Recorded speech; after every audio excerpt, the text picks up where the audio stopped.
हमें बच्चों को एक अलग क्लासरूम में बैठा के काम नहीं कराना चाहिए। अगर हम अलग जगह बैठा के काम कराते हैं तो उनको बाकियों के साथ हिलने मिलने का मौका, उनके साथ जुड़ने का मौका नहीं मिलता। एक माँ ने मुझे कही थी बात, जब मैंने उनसे कहा कि भाई देखिए अब मैं टीचर थी और मैंने कहा आपको ये करना है, तो उन्होंने आगे से मुझे कहा कि आप तो कमाल करते हैं, पैसे भी लेते हैं, काम भी हम करें, रेस्टोरेंट में जाते हैं तो हम थोड़ी काम करते हैं। तो ये रेस्टोरेंट नहीं है, ये आपके बच्चे का भविष्य है। तो इसलिए अपनी सोच को थोड़ा ऊंचा रखना है। जिस दिन आपको पता चलेगा आपका स्टूडेंट आज कॉलेज पास हो गया, तो जो खुशी आपको मिलेगी वो खुशी दुनिया की कोई चीज नहीं दे सकती कि मेरे भी एफर्ट्स हैं इसके अंदर, इस बच्चे की ग्रोथ में।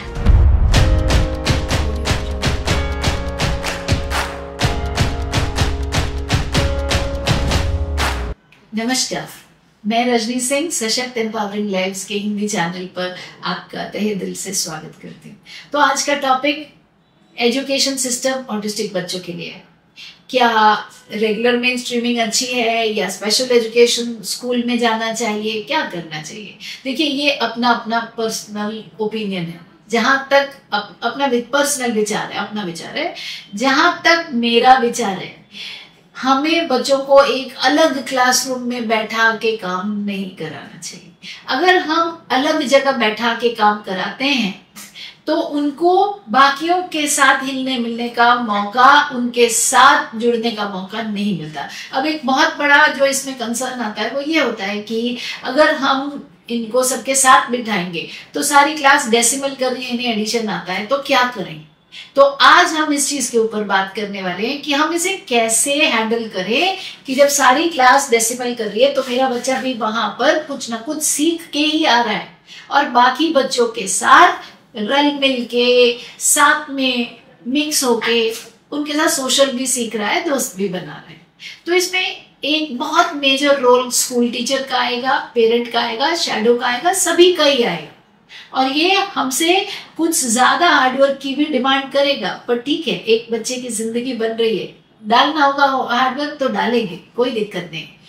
अब करना क्या है? टीचर को हफ्ता पहले, क्योंकि टीचर्स को तो पता है ना अगले हफ्ते में हमने क्या करना है, पेरेंट को बुलाइए, उनसे कहिए देखिए ये चैप्टर में कराने वाली हूँ, ये 4 पेज का चैप्टर है, 3 पेज का चैप्टर है, इसके मेन पॉइंट्स ऐसे बनाओगे, या टीचर बना के दे कि ये वर्कशीट मैंने आपको दे दी है, इसकी आप पर्चियां काट लो, 1 पॉइंट, 2 पॉइंट, 3 पॉइंट, ये इसको पढ़ाओ क्या है। YouTube में भी दिखाओ, जैसे कि एग्जाम्पल के लिए कि अगर हम कहते हैं कि सिंदबाद का जहाज डूब रहा था, वो डरा हुआ था। अब आप YouTube में जाकर के टाइप कीजिए अ सिंकिंग शिप, पीपल स्केर्ड, देखिए कितने आपको ऑप्शन आ जाएंगे।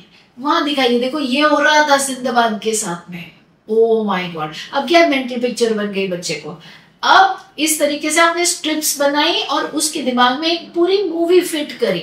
तो 4 पेज का चैप्टर आपने खुद से मॉडिफाई, सिलेबस मॉडिफाई करके 15-16 पॉइंट्स के अंदर खत्म कर दिया, ताकि उसे समझ आए कि उधर क्या हो रहा है। फिर अगर वो 5 लाइन का आंसर नहीं लिख सकता, अभी उसकी नहीं है कैपेसिटी, और वो 1 लाइन का आंसर लिखेगा, तो सवाल ऊपर लिख करके नीचे 1 लाइन की ऐसे वर्कशीट पेरेंट को घर भिजवा दीजिए, टीचर्स, ताकि, और पहले भिजवा दीजिए, ताकि जब वो क्लास में आए तो उसी वर्कशीट को जो वो प्रैक्टिस करके आया है उसको फोटोकॉपी आपने दे दी, तो बच्चा जो है क्लास में कोई शोर नहीं मचा रहा, सब काम कर रहे, बच्चा भी काम कर रहा है।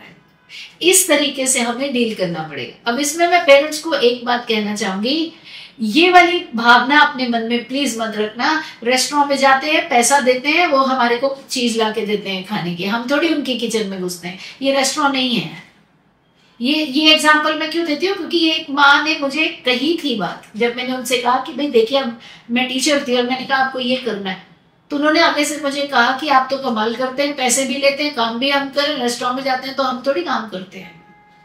तो ये रेस्टोरेंट नहीं है, ये आपके बच्चे का भविष्य है। तो इसलिए अपनी सोच को थोड़ा ऊंचा रखना है।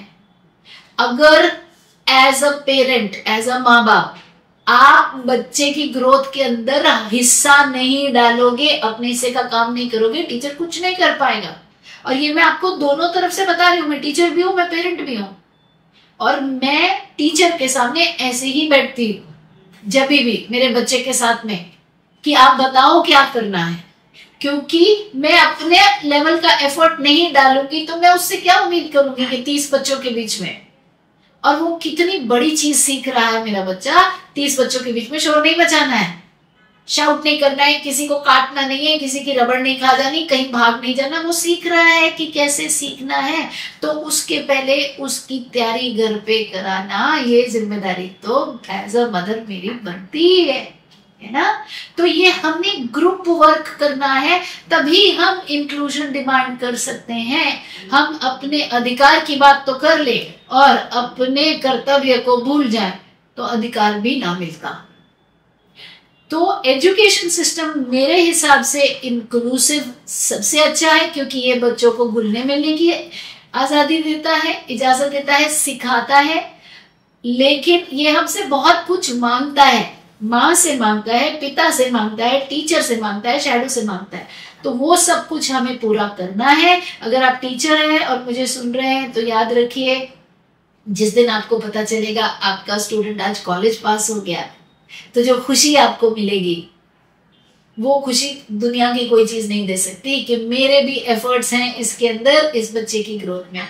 और अगर आप पेरेंट हैं तो इससे ज्यादा तो आप चाहते ही क्या है कि आपका बच्चा सेटल हो जाए, है ना। तो रल मिलके, सब घुल मिल के आपस में एक साथ अपने ऑटिस्टिक बच्चों को बड़ा करें और उन्हें बेहतर जिंदगी देने की हम कोशिश करें, प्रयास करें। अगर आपको पसंद आया लाइक कीजिए, सब्सक्राइब कीजिए, शेयर कीजिए, नोटिफिकेशन प्रेस करके रखिए, डिस्क्रिप्शन बॉक्स में जाइए, क्योंकि ये कोरी बातें नहीं है। अगर हमें ये देखना है कि चैप्टर को कैसे छोटा करना है, क्या क्या सिखाना है, कैसे सिखाना है, तो आपको जनाब सीखना पड़ेगा। तो उसको सीखने के लिए हमारे लाइव होते हैं, हमारे मास्टर क्लास होते हैं, बुक्स हैं ऑटिज्म की, मतलब पेरेंट्स के लिए नहीं, बच्चों के लिए, कि बच्चे को वो ऐसी बनी हुई किताब जिससे वो सीखे। सारी डिटेल आपको डिस्क्रिप्शन बॉक्स में मिल जाएगी, वहां पे जाइए, क्लिक कीजिए। बहुत जल्दी हमारी ऐप भी आने वाली है, तो उसके थ्रू भी हम आप तक पहुंचेंगे। अभी के लिए अपने बच्चे के साथ में काम कीजिए पूरे जोशो खरोश के साथ। हिम्मते मर्दा मददे खुदा। ईश्वर हमेशा आपका साथ देगा और आपका बच्चा आगे से आगे बढ़ेगा। सबसे पहली रिस्पॉन्सिबिलिटी हमारी, ये जरूरी है सोचना। मिलूंगी आपसे अगली बार एक नए टॉपिक के साथ।